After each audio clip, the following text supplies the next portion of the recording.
IXS Trigger full face helmet versus Kali Invader. Round 2.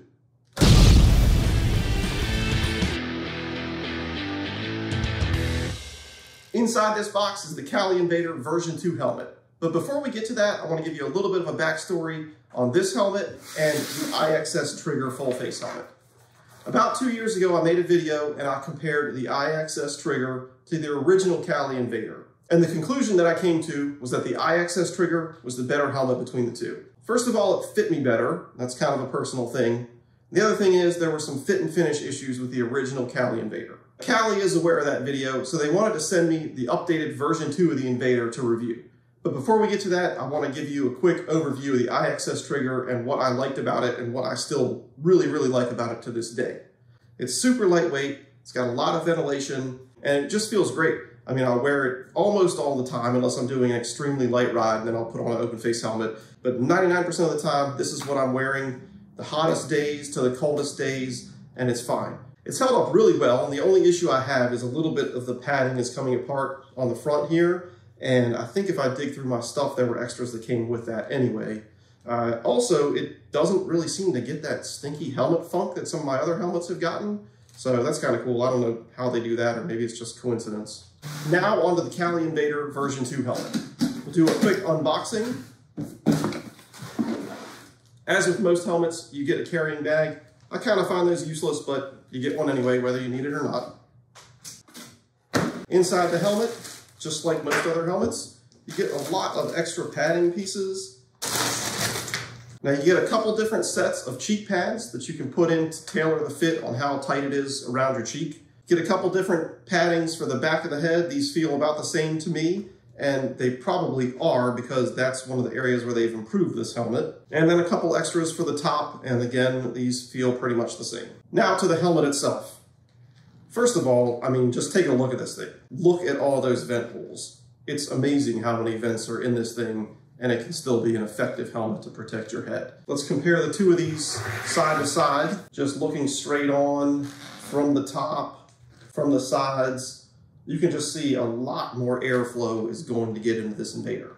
If this helmet already felt pretty cool in general, this one is gonna feel like you're not wearing anything probably. Now, what I mentioned, one of the areas where they improved this helmet is the back here. They have one of these click dials here to tighten and loosen it around the back of your head.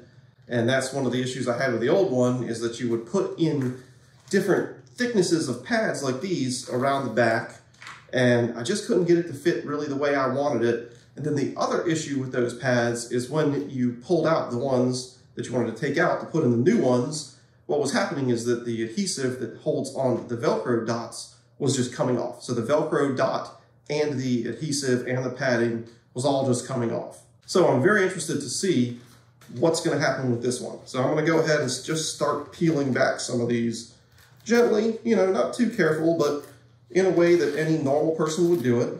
And what I'm seeing so far is that none of these Velcro dots are coming off, which is excellent news, because that was one of the bigger complaints I had about the original version of this helmet. Now, the other interesting thing that you'll see inside this helmet are these little blue strips with these circles in them. And what those are is the LDL, the lower density layer. And the idea with that is kind of like their version of MIPS, where it allows the helmet to move around on your head a little bit and still give you some protection. So even if I press into one with my finger, I can feel it just kind of rotating around. It's just giving an extra little area of protection and giving the helmet the ability to move where it's needed in the event that you crash. The other thing I'll point out, which both of these helmets do, although it's more subtle on this one, is a two-tone effect. Got the dark gray on the bottom, black on the top. This has a light gray camo is what they call it on the top, and then the black on the bottom, which I think just looks really awesome, actually. I really like the style of it. All right, now, so the ever-important fit test, and how does it feel on your head? So let's go ahead and pop this thing on. I'm gonna loosen the dial all the way.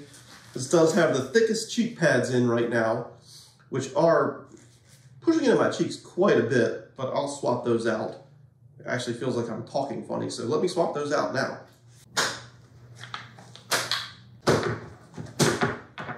All right, that's a lot better. So the clasp on the bottom is one of the magnetic ones, so nice and easy to put it on. Tighten it up with the strap like you would on any other helmet. Like I said, the back clicking clasp thing to tighten it down, that's nice. Now this is the large to extra large, and like the previous helmet, I'm kind of in between sizes. This feels a little bit large on me, but I'd rather go a little bit large than the smaller one, which was just super tight. No matter what I did with these cheek pads, I just couldn't get it loose enough on my cheek area. Now, one thing I can say just from putting on the helmet and looking at you guys right now is I can see this visor coming down more than it does on the Trigger. The Trigger, it's kind of like it ramps up and it's wider.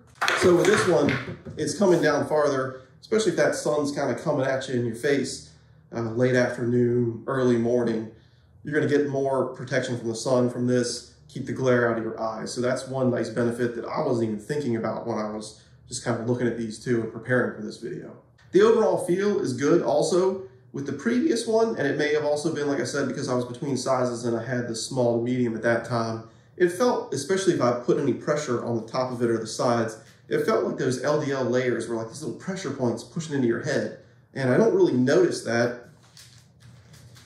Maybe a little bit, but not nearly as much as before, and not in a way that feels uncomfortable by any means. I'll admit I'm a little bit of a weight weenie with a lot of things with the bike. With the helmet, not so much.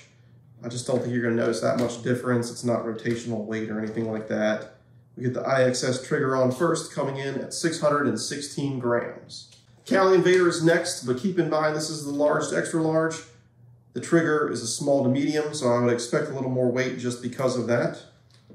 Let's go ahead and get the Kali on, and it's coming in at 740.5 grams. Like I mentioned in the first video, the Kali crash replacement is also really awesome. If you crash, you damage your helmet, contact them, they'll give you a new one, free. Now the other thing to compare quickly on these helmets is the price. I know you can get them on sale at different places and things like that. Just going off the MSRP, $270 here, $269 and some change versus $225. So if you like saving money, which I think most people do, then it's nice to see the lower price point on this Kali Invader. So those are my overall impressions of the Kali Invader helmet. Compared to the previous version, it seems like the fit and finish issues are resolved. It fits my head better. The quality with some of the things that I noticed on the first one, no issues with those on this newer version of the helmet. I do like that they've integrated the dial fitment system on the back. It just makes the helmet fit better in general overall, I think, but it's also nice to have that even just when you're putting on the helmet and taking it off. You know, loosen it up, put it on, snug it down. When you're ready to take it off, loosen it up so you're not forcing it over your head. So thank you to Kali for sending me this helmet. I didn't pay for it. They didn't tell me anything that I had to say. They didn't tell me what I could or could not say. These are all my own opinions. Thank you guys for watching. If you enjoyed the video, if you got something useful out of it, give me a thumbs up, subscribe to the channel. If you're interested in buying either one of these helmets, I'll leave links in the description. If you already own either one of these or another lightweight full face helmet, let me know what you think about it in the comments. So thank you again for watching. Thanks to Kali for sending me this helmet, and I'll see you next time.